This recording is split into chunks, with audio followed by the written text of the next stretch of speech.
Sa PBB ngayong araw. So makikita natin na not all the time na kung ikaw kasi marami nagsasabi, Rawi yung magaling sa task. Pero nagpapatunay, yun yung sinasabi ko. Di ba? Yung Asber. Yung Asber Dark Horse yan, para yung Chares. Okay? Kasi yung binabansagan yung puro love team na si AC Martinez, kita nyo, bukod sa nakapasok na sa Big Four, siya yung nag-rank, siya yung nakakuha ng, siya yung sumunod dun sa Breka. Alam naman natin yung Breka, automatic dun sa Big Four, yun yung magaling sa task talaga. Aside from Rawi, ang ini-expect kasi ng mga tao, Rawi, Breka yan eh. Pero doon sa first 1 million vote challenge, hindi yung Rawi yung sumunod sa Breka, o hindi Rawi yung first. Actually, yung Rawi is the last. Okay?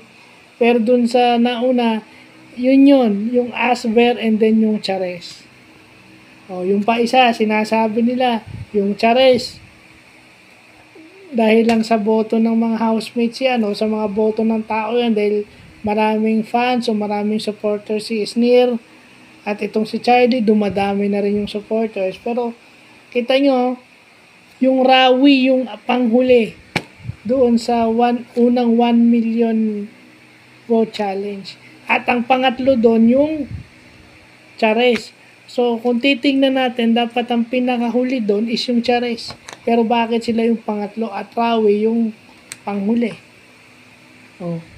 Doon na nagpapakita na talagang minsan mali ang sa pantaha o mali ang akala natin sa yun na yung sinasabi na first impression doesn't always last. Kasi maraming negativity rito kay AC eh. Di ba? Maraming negativity rito kay AC, kay River. Pero kita nyo, sila yung second. Yung Breka na huling nakapasok sa Big Four.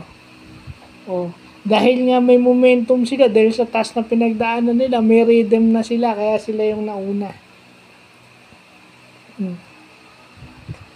So yun, kasi kita nyo, makikita nyo, yung mga sinasabi na puro love team, ganito, ganyan, sino yung nasa Big Four ngayon? Yung sinasabi nyo puro love team at yung puro kilig, nandun sa labas. Puro guesting na, samantalang yung nilalait-lait nyo nasa Big Four at may pag-asa pang maging big winner. It's either, kahit naman siguro sino sa kanila basta for as long na Big Four na sila. Kasi misinterpreted nyo, misjudge nyo si AC. Yeah? Tapos si Mika, misjudge nyo. Play safe daw si Mika. So, anong play safe? Yung sa mga housemates nga, kita mo. Nung nalasing yung AC, sino tumulong doon? Si Mika. Di ba? Sabihin yung play safe yun. Kasi nga, yung mga nakikita natin, kahit yung live stream na pinapatay, hindi naman tayo 24 hours na sa internet. Kasi pag ganun, robot na tayo, hindi tayo natutulog. Di ba?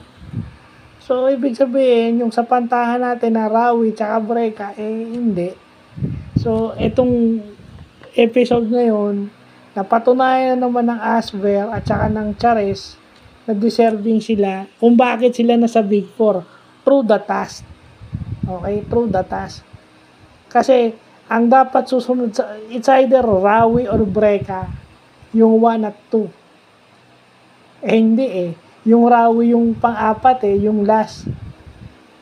At magugulat ka kasi yung Charis dapat yung pang-apat o yung Asber yung pangatlo at saka pang-apat yung Charis. Usually, ang expectation ng tao dyan is yung Rawi tsaka Breka, yun yung number 1 and number 2. Number 3 yung number 3